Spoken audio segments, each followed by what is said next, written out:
Get your films on with the Blurs. Once an idea has taken hold of the brain, it's almost impossible to eradicate. Unpacking movies has never been more spot on, woke, fire, and just plain lit. They are lit all the time. So if you're unsure whether or not to plop down some cash for a film, check out the Blurs. When a man with a 45 meets a man with a rifle, the man with a pistol is a dead man. Brondo's got what plants crave. It's got electrolyte. You really only need to hang mean bastards. But mean bastards, you need to hang. Don't say you weren't warned. Ridiculous. Here's Brandon and Jeff. Hello, and welcome to a special episode of The Film Blurs. I'm Jeff Stewart. I'm joined here, as always, by my friend and co-host. Hi, I'm Brandon Norwood, and today we are joined by my good friend, and we're colleagues of a certain guild that will remain nameless. Stefano, you're here to talk about your film, Stolen Dough. It's a recipient of the Russo Brothers AGBO directorial grant. Why don't you go ahead and do better introduction than I just did? No, that's a really good. I'm still finding out about what the guild is. The guild that remain nameless. We can't talk about. I really listen. I loved going to school. I loved studying at SVA. I think it was a great school. I love SVA and I love the guild of. And most importantly, this movie Stolen Dough won a grant from the Russo Brothers and AGBO, their production company. And it's a true crime documentary. It's a docudrama. So essentially tells a story of an inventor who invented and had a patent for stuffed crust pizza, goes into negotiation with Pizza Hut, meets with Pizza Hut over a series of 6 months. They say they are interested to pay a royalty. And then, as you know, what happens in many cases in corporate America, they screw the little guy over and then they go ahead and steal his patent. And after stealing his patent, it becomes the biggest lawsuit in food history, of a lawsuit of $1 billion. And my film follows the story, those years, his invention, and it uses actual deposition footage of the true lawyers that were involved in this case. So it's a crazy kind of combination of using a bunch of pieces that have put this whole true crime docudrama together. So my first question for you is, how did this come onto your radar, right? Like, yeah.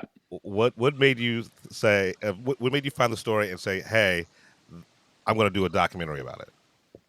Well, the first thing is myself and Anthony Mongello both share the same publicist. We have a publicist called Mark Goldman with Goldman McCormick. And I knew that this story was kicking around from a friend of mine who was at CBS iProduction, and they were trying to turn this into a kind of a story. And Anthony had worked with a production company first, like a not an independent at all, to turn it into like kind of his life's work. And there was a lot of creative differences. And Mark's like, listen, there's a lot of this stuff that's already built. I was like, is there a deck? There was like, yes. Is there like, what are these sample stories like this? I don't believe this idea. Like, at first I came in very skeptical.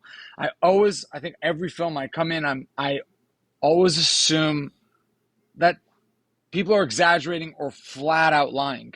And so I need to really do a lot of research on my own, and I had to meet Anthony. And so my publicist pitched me this project. This was in December of 2021. And then I went all the way to his offices upstate in Hurleyville, New York, to meet him at his company and see if you can, do a film together. It's like going to summer camp, or it's like dating. You don't know whether you're going to have a good subject unless you guys are together. You don't know, because they're going to tell you, they're going to tell you 15 things, and you have to pick and sort of decipher what is true. And as the time and the process came out, especially when I got the archival footage of the real deposition footage from Pizza Hut, and their lawyers, I was like, wow, this guy got really screwed.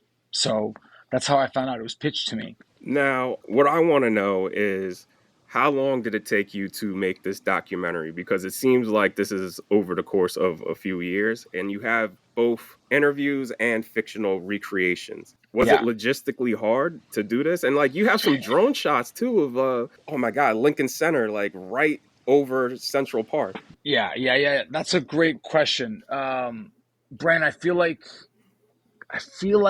so the process started in December 2021 and the film came out like basically January of this year, 2024. So it took two years and a bit, right? So two and a half, two not even two and a half. Let's say 2 years and a month, or 2 years and 2 months of your whole life. So I started pre-production. Goes from all of 23. We start shooting. We shoot over 4 months. April, May, June. I start editing in July. I have to send a rough cut to AGBO and the Russo Brothers for this grant and for this micro grant, because they pick like 7 movies, and I have to do that by September 1st. So I'm up against the clock, and then once I send that, then I extend the gun scene. I extend a couple scenes to explain to the audience of a summary judgment. What is the legal terms of the summary judgment?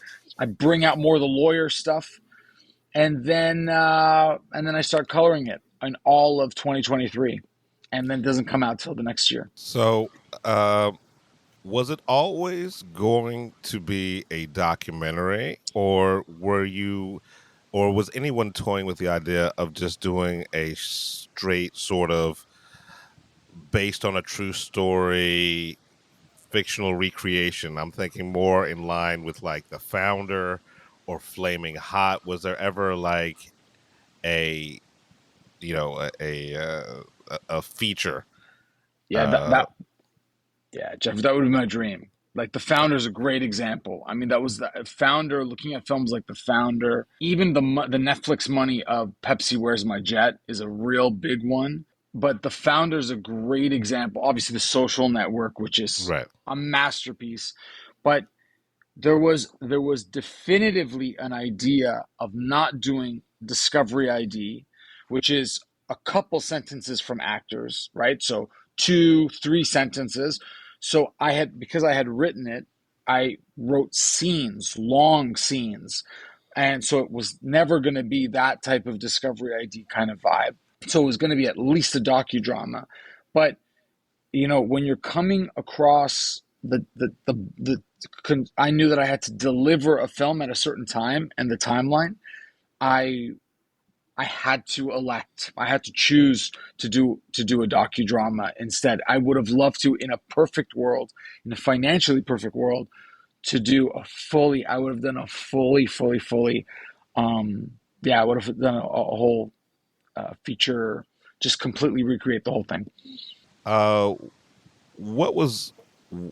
What were some of the challenges in putting this together? Right. I mean, yeah, it's it's tough. It's a great question. Certainly getting old employees.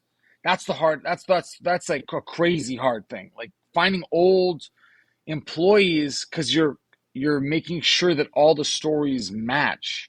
Like actually getting employees that are going to fly in to New York and figuring out, like, most people Gen Xers don't put like that they were Pizza Hut employees in their resume. So you're trying to find these people that are just like that, like worked at Pizza Hut in the 90s during stuffed crust pizza, who mostly had their first jobs, and they're not, first of all, they're not proud of it, and they don't, God knows if they even remember. So you're listening to a lot of people to wither it down, to get it down to people that are like, that's why they're all characters. I mean, they're all either like store managers or like former assistant store managers, and they're a whole other vibe. Like you can tell there's no actory part in them. They're just like their own reality type of vibe, you know? So that adds a lot of authenticity for me. And I found that was the hardest part to organize personally. And with Anthony, who was heavily involved, and I would tell him he'd want to show up on set at 3. I would be like, yeah, okay, come at 3 o'clock. He'd show up at 7 o'clock. Like, well, what time are you guys starting? I'm saying, well, I'm going to be up there at 6:30 at this location. He'd be like, oh, okay, no problem. I'm going to show up at 6:30 too. And I was like, no, Anthony, please, like, I'm going to be like only getting lights in for the first 3 hours. But I later come to appreciate it's his life. This person felt like he was rightfully so wronged. He was screwed by Pizza Hut. I mean, they literally ruined his life and stole an idea that was a multi-million dollar idea from him. And I could remember in the first early meetings, he still had rage about it. It was like rage about it. Now, I saw in you guys didn't, because you say this in the movie, you made requests to get Pizza Hut for like a representative, anybody, to get them to talk to you, and they didn't. Did they ever come after you once this movie was finished? They never came after me, and I did have a Pizza Hut representative who was on camera, but I said that the film was a film about the history and the origins of stuffed crust pizza, because I wanted their perspective that was different. And that's a person that will remain nameless. All I can say that they were the vice president of sales, and I still have all their interview. And I went to legal, and I said, they signed the NDA, they signed the release form. Can I use this? And they said yes. And then I sat with my now wife, former fiance. And she's like, Stefano, do you need it? I said, probably not. Do you need the headache for it when they come after and want to sue you for feeling like their interview was taken without the full disclosure of what the whole story was about? Because this film's not about the story of stuffed crust pizza. It's about Anthony's story. And I decided not to put it in, but I still have it, and I had the legal rights to do it. And I think if I was going to continue it, I would, especially in a founder kind of scene of a Michael Keaton movie, I would definitively have that, a scene of that, or have that interview, and I have the transcriptions and all the footage for it. So, that's the reason why. But that person was not working for Pizza Hut at the time. He had retired, but I had no representative. That is 100% a true story. Nobody got back to me. We contacted them, I think it was 11 times. Might have been even more at a certain point, because I needed it. I had 4 months to shoot, and I was already preparing for the other side of the argument. It comes out as Anthony's story, but I really wanted to show another side. I'm surprised Big Pizza didn't put a hit out on him. I mean, that's every corporation, right? Like, they always like steal shit and run with it. So like, that's why I wanted to know if somebody came after you, because I mean, if they stole this dude's idea, what are they gonna do to suppress this documentary? Because I mean, they're a multi-billion-dollar company, I mean, I think also, guys, I also think that had Pizza Hut retained the number 2 spot or the number 1 spot that it was at in the 90s, it would be very different, right? So when we get into the economics, I knew this going into the economics. Like, Domino's is a very big chain still and trades publicly on the New York Stock Exchange. Pizza Hut doesn't. It was at the time owned by Pepsi. Pepsi got rid of it, and now it was spun off like 3 times in the last 30 years. And I think it's under Yum Brands now, the chip, like Yum chip brands. And it's lost a lot of market share. Pizza Hut's gone to 4th. So I don't know if they have enough for their own marketing campaigns, let alone to come after a filmmaker on Apple TV. It's not, you know. In Right. fact, it might actually add to the nostalgia of it. I know for a fact we got questions from legal, and I remember being contacted by somebody from the Russo brothers in their legal department. Um, and I was actually pretty nervous. Was this February? So it was just a bunch of other obviously the original person who claimed to have the patent or claimed to be the inventor who was working at Pizza Hut was a food scientist, but was never worked in pizza, never worked in. She was just a regular food scientist who worked for the corporation, and so there was some of that with legal, but we were within our First Amendment rights. So I actually have two questions for you. So the recreated portions have a distinct look about them, right? I mean, it's with the glimmer glass or whatever you use, like that hazy look. Um, the opening is amazing. It felt like Goodfellas. Like, all right, who's gonna get whacked?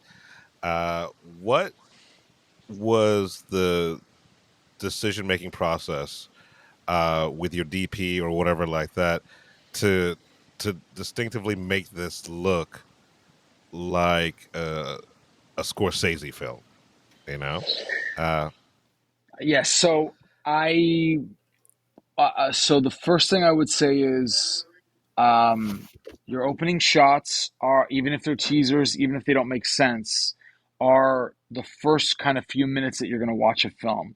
You're going to lose. You're going to lose. Most audiences dip out around 4 minutes, and there's no reason why an audience is going to stay with you. So, working on that premise that you need a strong first minute, I always so very vintage glass. I look at there's some choice lenses that I pick my own lenses. I work with my DP for many years, but I pick my own glass. I lived in Harlem for many years, so most of my life actually. So I know the areas off of Riverside that have been used for shooting locations, and I know ones that have a very dramatic kind of look. If we're taking place in the 70s or in the early 80s, I like I like that there's asphalt that you start off on. I love the tilt up. The glass is from it's like I want to say they're Leica lenses from like 1976 or 1977.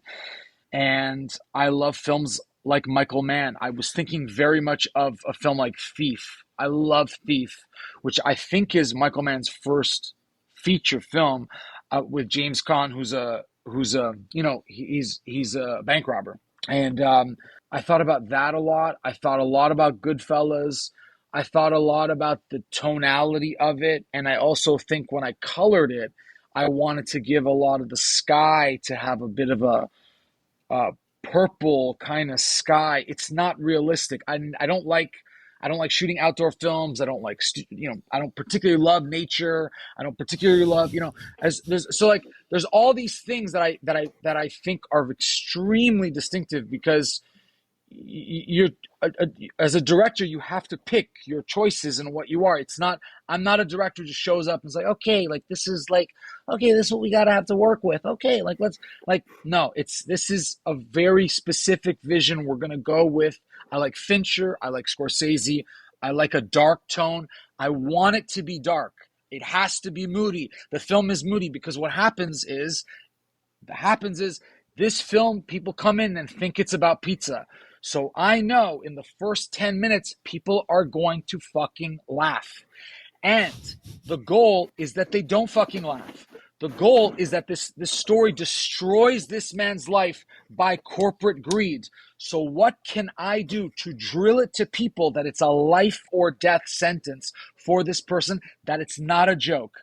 And I'm trying throughout the case to build it in the most moody, darkest cinematic tone. Even when I interviewed the employees, it's extremely dark in an area, in a location. They're not shot in an office building, So that opener for me has to have that mood, and it pulls from from those filmmakers? Well, Fincher, Mann, Scorsese. I wanted to know because you're specifically referencing Fincher, and Fincher was the first person to use Trent Reznor and Atticus Ross for scores.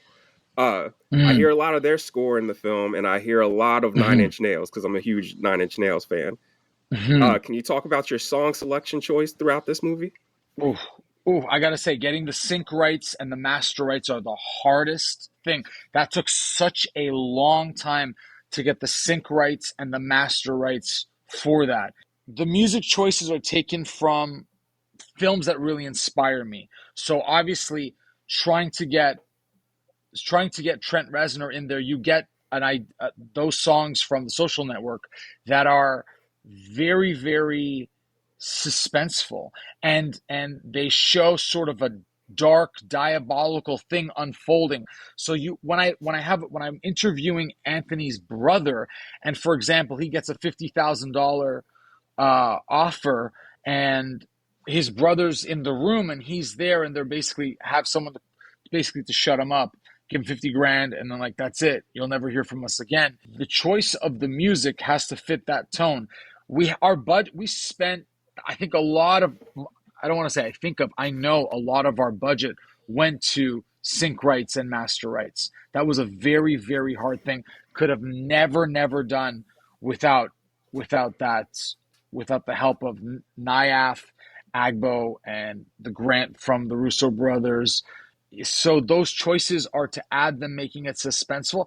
I don't particularly like temp music, and I'm going, if I can use a real original composer, that's phenomenal.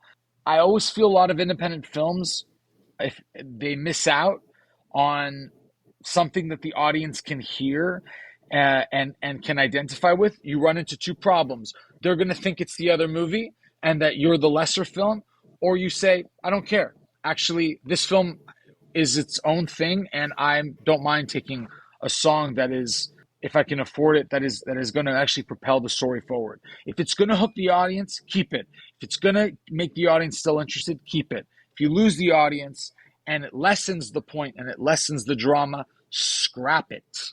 Well, I want to talk real quick, since you mentioned it, about that scene, about where they offer him the 50,000, because that's basically them insulting him. They've made like what I want to say, like over $50 million off of stuffed crust pizza. Like, I remember when that came out, everybody was like, dude, you could get cheese in your crust, and now you can finally eat your crust. And that's crazy to me that they only, like, not $1 million, not $2 million, at least, like, only 50K. Could you talk about that scene? So I think, without saying anything against any of the other scenes, that's my favorite scene in the movie. It's my favorite scene in the movie. I love that scene. I love that. It's 100% true story. The way that let's just talk as creatives.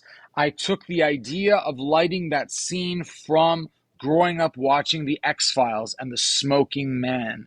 So I wanted it across a brick wall. I needed an exposed brick. I needed a spotlight and the choice of a phone, a physical old school 90s phone with an Omega or an old school Rolex watch. An ashtray. I wanted him smoking.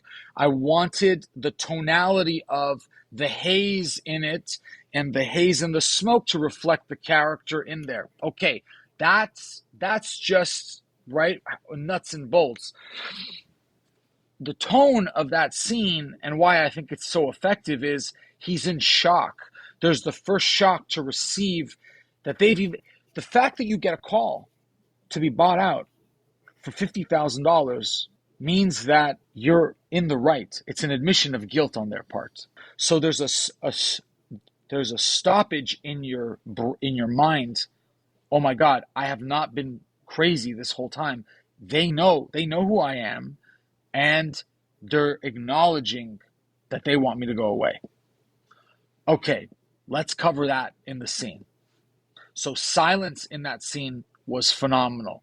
I like the music. I play the national anthem, and that's owned by the Beggars Group, which is when they recorded Kid A, that's their that's their publisher, and just getting that license of that music and the drone sound of that section of it, the instrumental part of it, to have a little bit of his inner turmoil that he's going on with.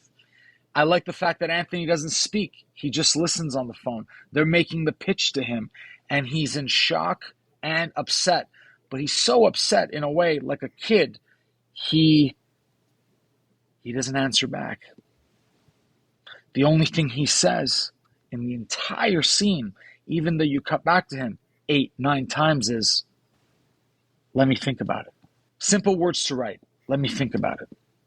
But he's going through a bunch of emotions, and the way you see him before you get to, "Let me think about it." I love that scene. Yeah, no, it's definitely a great scene. I love the actor who you played, who you got to play the corporate scumbag.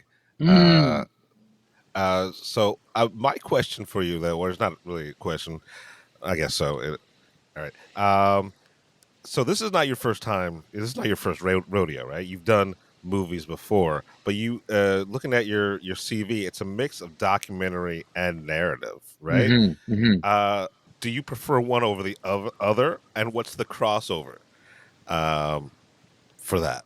Because it's two different lanes, but you seem to, like, especially in this one, to combine the narrative and the documentary. So we won't talk about that. I love this. I love getting this question, Jeff. I think it's an amazing question because I love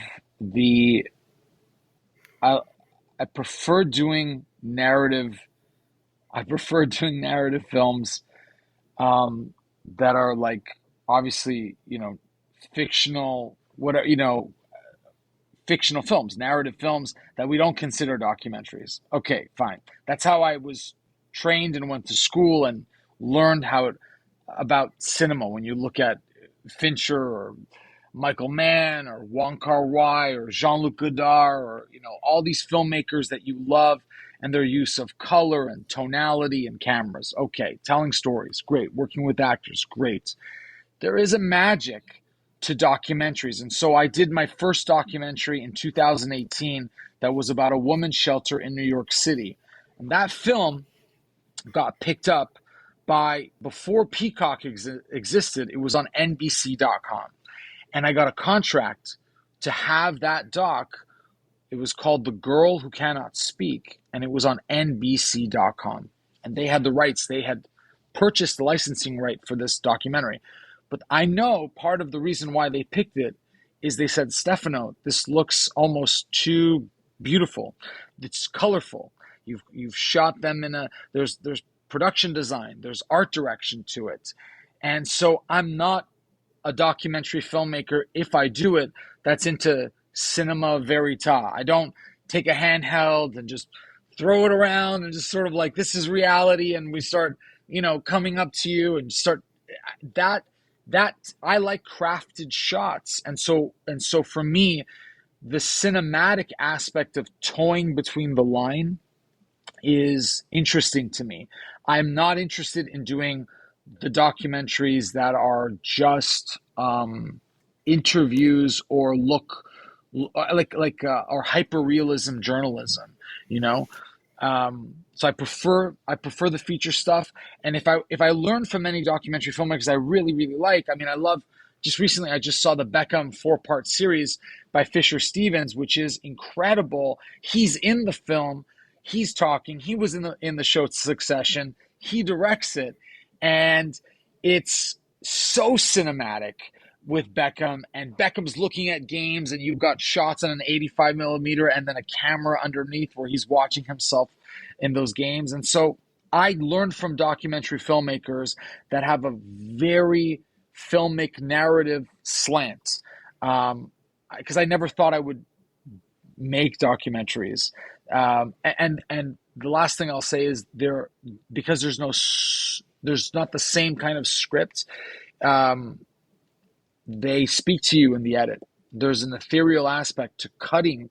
When I cut the documentaries, they want to go somewhere else. They want to go somewhere. They want to tell. They have their own. They're like a child that has their own intelligence, and you have to listen to it because it'll, if you don't listen to it, you can't muscle your way into the footage that's been recorded in the documentary. Real people, unlike actors, I don't know what I'm going to get. I don't know what you're going to be like, It's like you showing up us today. I don't know whether you're going to be in a good mood. I don't know whether Riverside's going to download. I don't know whether my phone's going to die. I don't know whether you guys are still going to be on at 8:07. I don't know whether that's shooting a documentary. I'm going to get you. And also I'm going to say one more thing that you get better at. I know the first 10 minutes is going to be bullshit. You're going to be thinking about how you feel today. You're going to be somewhere else. I'm going to be mentally somewhere else. So we don't actually start talking for like 30 minutes. We actually don't we don't have conversation for 30 minutes because we're not actually present, and it takes a long time. And me included, or maybe even me especially. So it takes me many of the times of the things on the footage I use when I look at it. If I'm running, 3 rolls of film, are on the second and third roll of the film 15 minutes deep in before truth comes out, because the truth comes out because there's trust, and there ain't no documentary if there ain't no trust. Absolutely. This is a great statement. Man, I don't know what to add to that. So let's talk about the Russo Brothers grant. How that came about, and did you actually get any feedback from the Russos? Have you met them? Like, how does that all work? So the grant came about from a friend that I'd worked with, Isaac Bonelli, who was part of a foundation for Italian American stories. You didn't have to be Italian American, so it wasn't a sense of like some grants are specific to your ethnicity, the way you look. There's a lot of ideas about whether that's good or not good. I think if you're telling a story that is good and you're interested in stories about Miami, there's a whole other opinion about these things. For myself, I am Italian, but I don't look Italian. I don't necessarily need to identify with that way. And I like filmmakers who expand their horizon to tell stories that are about things that they really care about. So I was interested in an Italian American story, and I was interested in fitting the criteria that the Russo brothers were looking for, which was an Italian American heritage story. So when I had applied for the grant to their AGBO Foundation of young filmmakers, I said, listen, this is going to be an Italian American story, but it's also a true crime story. And it's also going to be a format that is, it's not, Nonna's making, spaghetti and her special sauce, and I actually said that's an insult. That's kind of a trope to these kind of, cultural ideas that we have about everybody's culture, whether you're Irish or Black or Italian. There's all these sort of stereotypes that they think when these cultural grants come out that are one dimensional. That's not for me. I don't want to do that kind of story. Okay, fine. So we apply, and it's a long process. You're shortlisted, and then you wait another month, and then they basically go from like 600 or 750 down to 20, and then from 20 to 7. And once we got the letter and the recognition and the financing for it, they need a rough cut to show that it's actually fits that criteria. For us, it was September 1st of 2022. And then you get notes back from their office, from the AGBO Foundation.